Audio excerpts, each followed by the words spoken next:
How are you, dear students? I hope you all are well. Welcome to my class for class 8 students. Your, Today your subject is English. I am Rajia Sultana with you from Makhali Model High School. Today I am going to start your English for today books, Unit 7, Lesson 4. Your topic is River Gypsies in Bangladesh 2. বাংলাদেশের নদীতে বসবাসকারী যাযাবর. In my last class, I tried to introduce you in River Gypsies in Bangladesh, Part 1. Today, I am trying to discuss about River Gypsies in Bangladesh, Part 2. Okay, প্রথমে আমরা এই লিসেনটি শুরু করার আগে কিছু ওয়ার্ড মিনিং দেখে নিব. তোমরা একটু বুঝে নাও ওয়ার্ড মিনিংগুলো.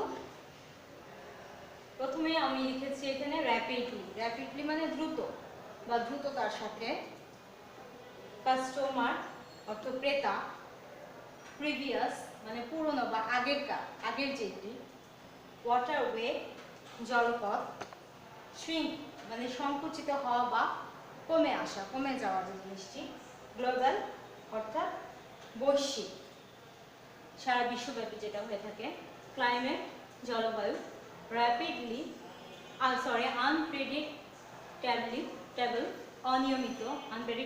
অনিয়মিত, অথরিটি কর্তৃপক্ষ, অ্যাডাপ্ট খাপ খাওয়ানো, কনভেনশনাল প্রচলিত, ইন্টিগ্রাল অবিচ্ছেদ্য, ভলান্টারি স্বেচ্ছাসেবী. তো তোমরা কিছু ওয়ার্ড মিনিং আগে থেকে জানো, তারপর আমি লিখে দিয়েছি তোমাদের সুবিধার জন্য. আজকে আমরা river gypsies in Bangladesh part 2 করব. তোমরা একটু খেয়াল করে শুনবে, লেসনটি বোঝার চেষ্টা করবে. ওকে, আমরা প্রথমেই এখানে দেখছি, তোমরা একটু বইয়ের দিকে খেয়াল করো. প্রথমে আমরা দেখব কি যে এখানে একটি পিকচার আছে, যে একটি পিকচারের মধ্যে নৌকোর মধ্যে একজন মাঝি এবং একটি ছেলে দেখা যাচ্ছে, ছোট শিশু বই হাতে, এবং নিচেও কিছু ছেলে মেয়ে দেখা যাচ্ছে যে ওরা বই হাতে আছে. আর এদিকে আরেকটি পিকচার আছে, এই পিকচার দেখা যাচ্ছে যে ছেলেমেয়েরা পড়ছে, লেখাপড়া করছে. তো এগুলি আমরা একটু ধারণা নিতে পারছি, যেহেতু রিভার জিপসি নিয়ে পড়বো, তবে জিপসি পিপলেরাই, তাদের ছেলেমেয়েরাই এখানে লেখাপড়া করছে. তো আজকে চলো আমরা একটু শুরু করি আমাদের পড়া. River Gypsies in Bangladesh, Part 2. River gypsies in Bangladesh are having various problems. আমাদের বাংলাদেশে রিভার জিপসিদের অনেক সমস্যা আছে, অনেকগুলো সমস্যা, যেহেতু প্রবলেমস দিয়েছে আমরা বুঝবো যে অনেকগুলো সমস্যা আছে. ফার্স্ট, এর মধ্যে কিছু সমস্যা আমাদের এখানে দিয়ে দিয়েছে. দেখো, মোস্ট ইম্পর্টেন্ট যে গুরুত্বপূর্ণ যে তাদের প্রবলেমগুলো. Bangladesh is getting urbanized very rapidly. তার মানে বাংলাদেশ খুব দ্রুত আরবানাইজড হয়ে যাচ্ছে, নগরায়ণ হয়ে যাচ্ছে. এখন কিন্তু আমাদের দেশটি আর সেই গ্রামীণ দেশের মতন, গ্রামীণ অঞ্চল সব জায়গায় কি এখন আমাদের একটি শহরের ভাব, শহরের যে জিনিসগুলো সেগুলো এখন আমরা পাচ্ছি, যে শহরের যে ব্যবস্থাগুলো, সেই ব্যবস্থাগুলো আমাদের গ্রামাঞ্চলে এখন ছড়িয়ে গেছে. Gypsy people are losing their customers in urban population.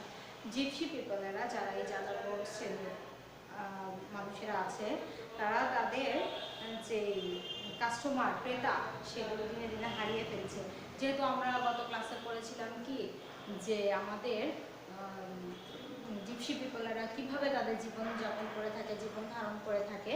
ওরা যে বিভিন্ন ধরনের হার্বাল জিনিস বিক্রি করে, কসমেটিক্স বিক্রি করে. আর এখন আমাদের সেই হার্বাল জিনিসের খুব একটা ব্যবহার হয় না, যেহেতু আমাদের ওষুধ ব্যবস্থাপনা অনেক উন্নত, মেডিসিন সিস্টেম অনেক উন্নত এখন. তো এখন আর মানুষের হার্বাল জিনিসগুলো ব্যবহার করতে চায় না. তারপরে যে কসমেটিক্স, বিভিন্ন ধরনের আধুনিক উন্নত মানের দোকানপাট এখন কিন্তু আমাদের দেশে আছে, যার কারণে ওদের কাছ থেকে এখন আর ওরা মানুষজন, ক্রেতারা এগুলো নিতে চায় না.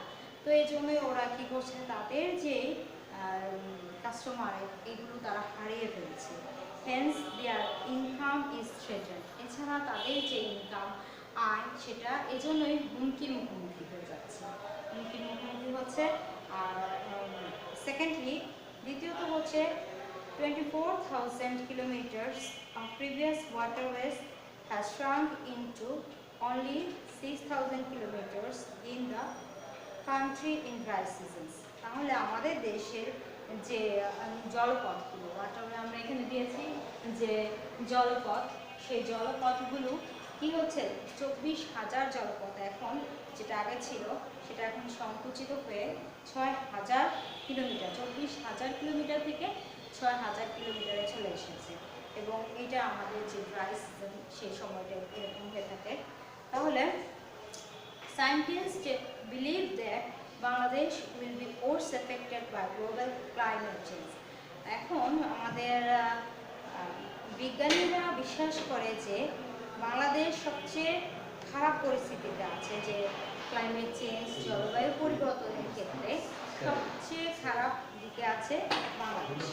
তাহলে আমরা এখানে দিয়েছি গ্লোবাল, অর্থ আমরা দিয়েছি কি বৈশ্বিক, যে সারা বিশ্বব্যাপী যে পরিবর্তন জলবায়ু। তাহলে আমরা একটু জেনে নিই। তোমরা জানো জলবায়ু হচ্ছে কোনো একটি দেশে 10 বছর 15 বছর বা আমরা মূলত বলতে পারি 20 থেকে 30 বছরের যে আবহাওয়ার যে গড়, সেইটাই হচ্ছে ক্লাইমেট বা জলবায়ু।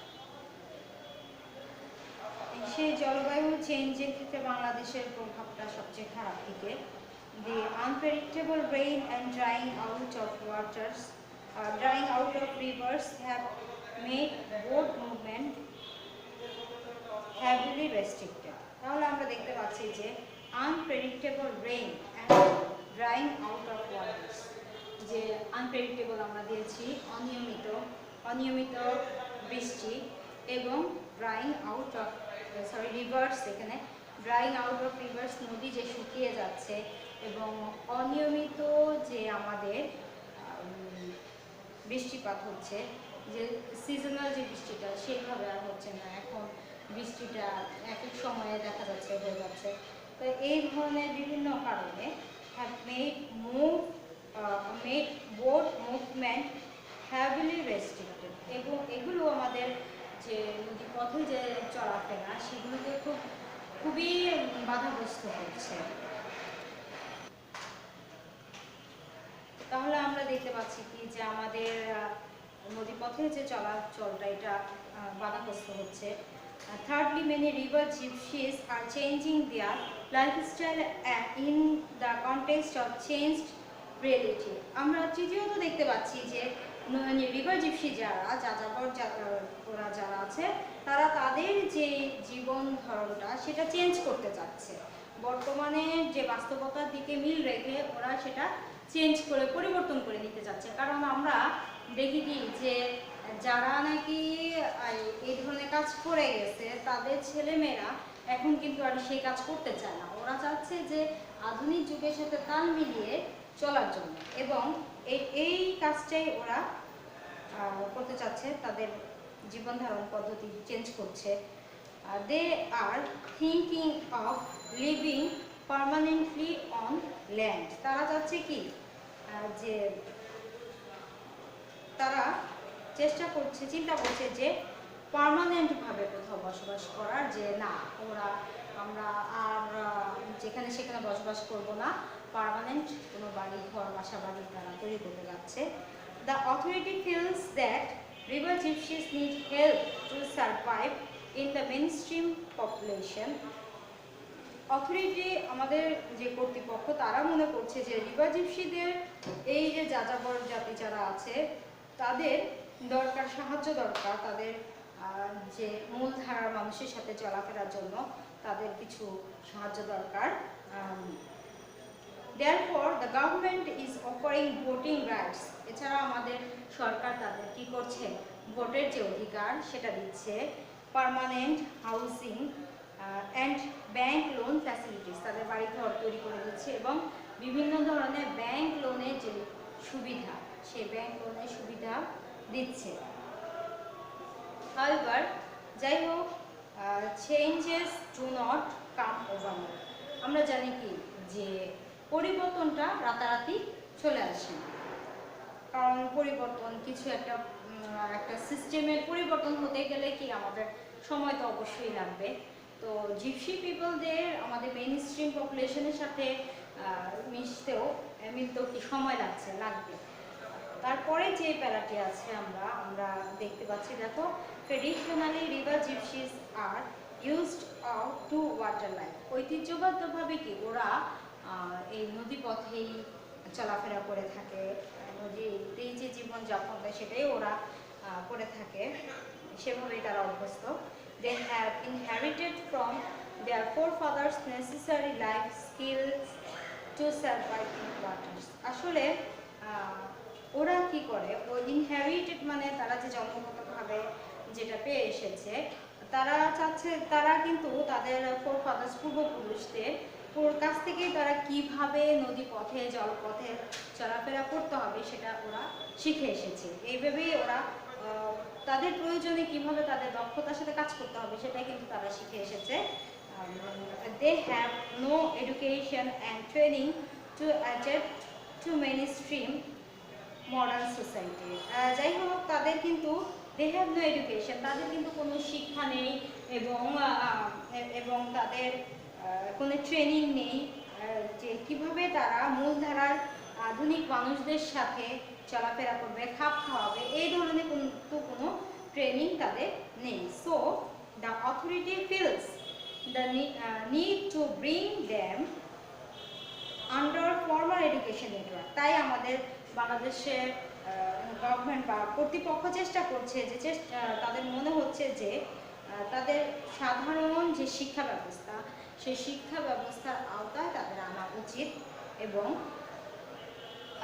তাদেরকে মূলধারা জনগণের সাথে খাপ খাওয়ানোর জন্য এটা প্রয়োজন। But they have no permanent living place, কিন্তু কি তাদের কোনো নির্দিষ্ট থাকার জায়গা নেই, বাসস্থান নেই, নির্দিষ্ট কোনো জায়গা তাদের নেই। Gypsy children are born and brought up on roaming boats. Gypsy আমরা গত ক্লাসে আমরা দেখেছি কি যে যারা জিপসি পিপল আছে তারা কি নৌকাতেই বড় হয়, নৌকাতেই বেড়ে ওঠে। তো এখানে সেভাবে দিয়েছে যে তারা জন্ম নেয় এবং তারা বেড়ে ওঠে এই নৌকাতে ঘুরেই তাদের জীবনযাপনটা। আচ্ছা, therefore they cannot go to conventional schools। এছাড়া তারা কি আমাদের যে প্রচলিত যে স্কুলগুলো আছে, সাধারণ স্কুল কলেজগুলো যেটা আমরা আসা যাওয়া করি, লেখাপড়া করি, সেই স্কুল কলেজগুলোতে কি ওরা cannot go, এইসব স্কুলে তারা যায় না। and hence mobile boarding schools are coming up for gypsy children। যাই হোক, এখন মোবাইল বোট স্কুলগুলো, যে ভ্রাম্যমান স্কুল যেগুলো, সেই স্কুলগুলো আমাদের ওই জিপসি পিপলদের জন্য লেখাপড়ার জন্য, ডেভেলপ করার জন্য এখন মোবাইল বোটটা ব্যবহার হচ্ছে। Some voluntary organizations are running special schools on boats to educate river gypsy children in some areas। কিছু স্বেচ্ছাসেবী সংগঠন আছে, সেগুলো কি করছে, আর running special schools on boat, নদী তীরে নৌকাতে কিছু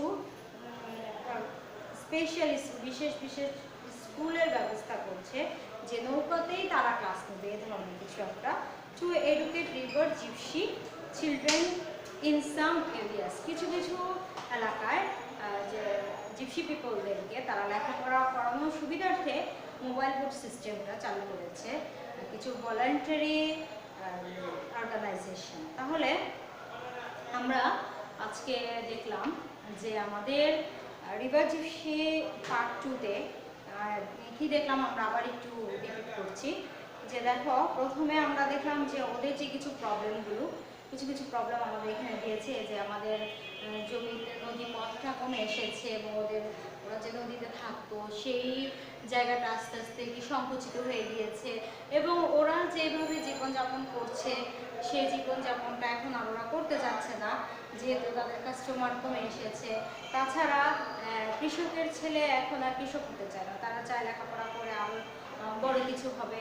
তো ওরাও এইভাবে চায় যে ওরা জিপসি থাকবে না, মেইন স্ট্রিমের সাথে চলে আসবে, মূলধারা মানুষদের সাথে চলাফেরা করবে, ওই ধরনের জীবনযাপন তারা করবে। তারপরে যেটা আমরা এখানে দেখতে পেলাম যে আমাদের কর্তৃপক্ষ সেটা চেষ্টা করছে যে ওদের পার্মানেন্ট লোন দেওয়ার জন্য, ল্যান্ড দেওয়ার জন্য, লোন দেওয়ার জন্য, ভোটিং সিস্টেম গভর্নমেন্ট তাদের দিয়েছে। তো এইভাবে ওরা কি আস্তে আস্তে সামনের দিকে এগোচ্ছে। তো যেটা আমরা এখানে আরেকটা জিনিস যেটা দেখলাম যে changes do not come overnight, পরিবর্তনটা কিন্তু আমাদের রাতারাতি আসবে না। আমাদের চেষ্টা করতে হবে, জিপসি পিপলদের নিয়ে গভর্নমেন্ট চেষ্টা করছে এবং সাধারণ মানুষদেরও চেষ্টা করতে হবে, যেমনভাবে ভলান্টারি অর্গানাইজেশনরা চেষ্টা করে থাকে যে ওদেরকে কীভাবে মূলধারার মানুষের সাথে খাপ খাওয়ানো যায়, অ্যাডাপ্ট করানো যায় এবং ওরা কিভাবে লেখাপড়া করবে। মোবাইল বোর্ড সিস্টেম ওরা চালু করেছে, এডুকেশন সিস্টেম। তাহলে এইভাবে ওরা চাচ্ছে যে আমাদের সরকার বা অথরিটি চাচ্ছে এভাবে আমাদের এই জিপসি পিপলদেরকে আর ডেভেলপ করার জন্য। তাহলে আজকে আমরা এইটুকুই জানলাম river gypsy in Bangladesh part 2 থেকে। তো এখন আমরা আমি তোমাদের এখন HW দিব, তোমরা এগুলো করে রাখবে, করার চেষ্টা করবে। Now dear students, these are HW for you. Number 1, what are the main problems that river gypsies are facing? River gypsy people এরা কি ধরনের সমস্যা মুখোমুখি হচ্ছে সেটা এই প্রশ্নটা তোমরা লিখবে যে কি কি সমস্যা তারা ফেস করছে। আমরা কিন্তু প্রথমেই পড়ে এসেছি তারা কি কি সমস্যার মধ্যে দিয়ে যাচ্ছে। What is the effects, number 2 আমরা দেখছি what is the effect of global climate change in Bangladesh. বাংলাদেশে গ্লোবাল বৈশ্বিক যে জলবায়ু পরিবর্তন তার প্রভাবটা কি পড়ছে সেই প্রশ্ন উত্তর তোমরা দিবে, আমরা পড়েছি বইতে। Number 3, why are many river gypsies thinking of changing their lifestyle? কেন বিভিন্ন যে আমাদের যে যাযাবররা রিভার জিপসি নদী তীরে যে যাযাবর মানুষেরা তারা কেন ভাবছে যে তাদের জীবন ধারণের মানটা পরিবর্তন করা উচিত। তোমরা আশা করি বুঝতে পেরেছো লিসেন থেকে যে কেন তারা পরিবর্তন করতে চায়। আমরা কিন্তু সবাই চাই আরো উন্নত থেকে উন্নততর হতে। তো জিপসি পিপলরা তো অবশ্যই চাবে তাদের এই ধরনের জীবনযাত্রার মান থেকে তারা সরে আসতে, আরো উন্নত হতে। তো এইটা হচ্ছে নাম্বার 3 প্রশ্ন, কি কেন চাচ্ছে তারা এই পরিবর্তনটা। Why, number 4, why cannot river gypsy children go to conventional schools? কেন রিভার জিপসি নদী তীরের এই যে যাযাবর নদীর যাযাবর যে মানুষেরা বাচ্চারা তারা কেন প্রচলিত যে স্কুলগুলো আমাদের প্রচলিত যে বিদ্যালয়গুলো সেগুলো তারা কেন যেতে চাচ্ছে না বা যেতে পারছে না, কি প্রবলেমটা তাদের সেটা তোমরা দিবে। তারপরে এখানে আছে number 5, who are running special schools for river gypsy children? River gypsy চিলড্রেনদের জন্য, এই শিশুদের জন্য তারা এই ধরনের রানিং যে স্কুলগুলো আমরা যেটা দেখছি যে রানিং স্পেশাল স্কুল, সেই যে মোবাইল বোর্ড স্কুলগুলো যেটা আমরা বলেছি, কেন তারা কারা যারা এই স্কুলগুলো পরিচালনা করছে যে তাদের শিক্ষার জন্য মোবাইল বোর্ড স্কুলগুলো বিশেষ করে, তো তাদের শিক্ষার জন্য স্কুলগুলো কারা পরিচালনা করছে কোন প্রশ্নটা হলো এটা। তো এইটা দিবে তোমরা। এই হলো আমাদের 5টা প্রশ্ন, আমি তোমাদের 5টা প্রশ্ন দিয়েছি। আশা করি তোমরা খুব ভালোভাবে বুঝতে পেরেছো লিসেনটি এবং প্রশ্নের উত্তরগুলো খুব ভালোভাবে দিতে পারবে, লিখতে পারবে, সেটা আমি তোমাদের কাছে আশা করছি। তো বাড়ির কাজগুলো করবে, জমা দিবে।